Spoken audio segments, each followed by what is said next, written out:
হৰতৰ প্ৰভাতী ফুলে কব তোমাকেই মোৰ কথা প্ৰতি মেঘলি নিশাত জুনে কব তোমাকেই মোৰ কথা মোৰ হাতে অসমা কৰি দিছক নামে ধুমুহাৰ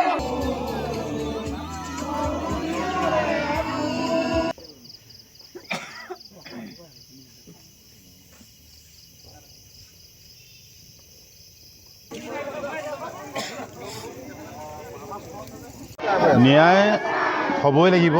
ন্যায় প্ৰক্ৰিয়াটো আৰম্ভ হৈছে, ৰাইজৰ ফালৰ পৰা হৈছে, চৰকাৰৰ ফালৰ পৰা হৈছে, অসমৰ সকলো জাতি জনগোষ্ঠীৰ ফালৰ পৰা হৈছে, অসমত যিমান সংগঠন আছে সকলো ফালৰ পৰা হৈছে। আৰু এইটো চৰকাৰী বেচৰকাৰী বুলি সকলো ৰাইজে কাম কৰিছে। হিন্দু মুছলমান জৈন খ্ৰীষ্টিয়ান বুলি নাই। জুবিন যাক কয়, এওঁ যেন ভাৰতৰ যিটো ন্যায় প্ৰক্ৰিয়া মাজে মাজে যে ঢিলা হৈ গৈছে তাৰ এটা যেন জুবিনে প্ৰমাণ কৰি দেখুৱালে। আৰু এনেকৈ হ'ব নালাগিব ঢিলা। যি শিল্পীক যদি হত্যা কৰে, আজি ভাৰতৰ মানুহে পৃথিৱীৰ মানুহে প্ৰতিবাদ কৰিছে জুবিনৰ ন্যায় হ'বই লাগিব। গতিকে আমি আমাৰ প্ৰতিখন গাঁৱৰ অসমৰ প্ৰতিখন গাঁৱৰ এইটো এৰি দিলে নহ'ব। আৰু জুবিন আচৰিত এক শক্তি আমি প্ৰমাণ পালোঁ এতিয়া। জুবিনে নিজেই ৭,০০০ গান গোৱা সেই মানুহজনৰ পৃথিৱীতেই বিৰল। যিজন মানুহক দুবাৰ অপাৰেশ্যন কৰিছে, যিজন মানুহক দুবাৰ পষ্টমৰ্টেম কৰা মানুহজনক চাবলৈ লৰ মাৰি ৩ দিন লঘোণ হৈ যোৱা মানুহজন লৰ মাৰি গৈছে। আনকি গৰিমায়েও যেন বুজি পোৱা নাছিল মোৰ ওচৰত এজন ভগৱান আছিল।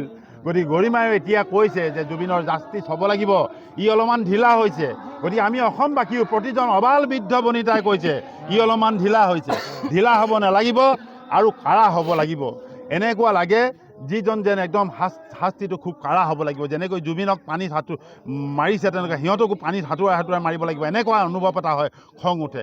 আমাৰ জেৰাই গাঁৱলৈ আহি জুবিনে গান গাইছিল, সকলোকে একেলগে কৈছিল আই লাভ ইউ বুলি গানটো গাইছিল। আই লাভ ইউ সেই গানটো একেলগে সকলোকে ভাল পোৱা সেই গানটো কৈছিল, ইমান ভাল লাগিছিল। জুবিন এতিয়া হিন্দু মুছলমান জৈন খ্ৰীষ্টিয়ান এটাৰ নহয়, তেওঁ আনকি উপাধি বদলি কৰি লৈছে। বৰঠাকুৰ উপাধিটো গাৰ গলে লৈ গৈছে। যাৰ গান শুনিলে হৃদয় জোৰ পৰি যায়, জুবিন।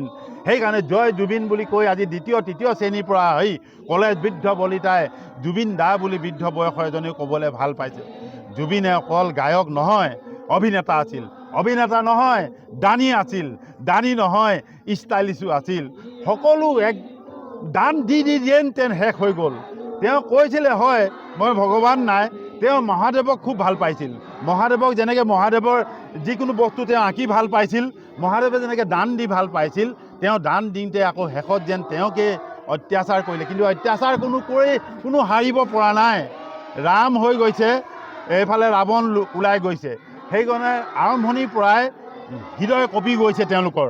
জুবিনক এতিয়ালৈকে অসমৰ যিবিলাক মানুহে অলপমান বেয়া বুলি কৈছিল, প্ৰত্যেকেই যেন শ্যাম কানু আৰু এই সিদ্ধাৰ্থ লিখীয়া যেন অনুভৱ হৈছে, হৃদয়ে কঁপিছে। এতিয়া কিন্তু অসমৰ কোনো মানুহেই তৰণিটো নাই। অসমৰ মানুহে এৰি দিলে ভাৰতৰ মানুহে ধৰিব, ভাৰতৰ মানুহে এৰিলে পৃথিৱীৰ বেলেগ বেলেগ দেশৰ মানুহে ধৰিব। যিজন মানুহে ৪০,০০০তকৈ বেছি গীত গোৱা মানুহ পৃথিৱীত বিৰল। যিজন মানুহে কিমান গান ৪২টা ভাষাত গান গাব পৰা এই শক্তি জুবিন ইমান কম বয়সত মৃত্যু হ'ল, দুখ লাগে। মৰমৰ জুবিন, জয় জুবিন দা কৰি আমি জমৰ কৰি ৰাখিম। তেওঁৰ সমাধিস্থল চিৰযুগমীয়া হৈ ৰওক। আমি প্ৰত্যেকেই অসমবাসীয়ে প্ৰত্যেকেই যেন প্ৰতিজনে দেখিব পৰা হওক অসমবাসীয়ে। সেয়েহে মই জয় জুবিন দা কৈ সামৰণি মাৰিছোঁ। ধন্যবাদ।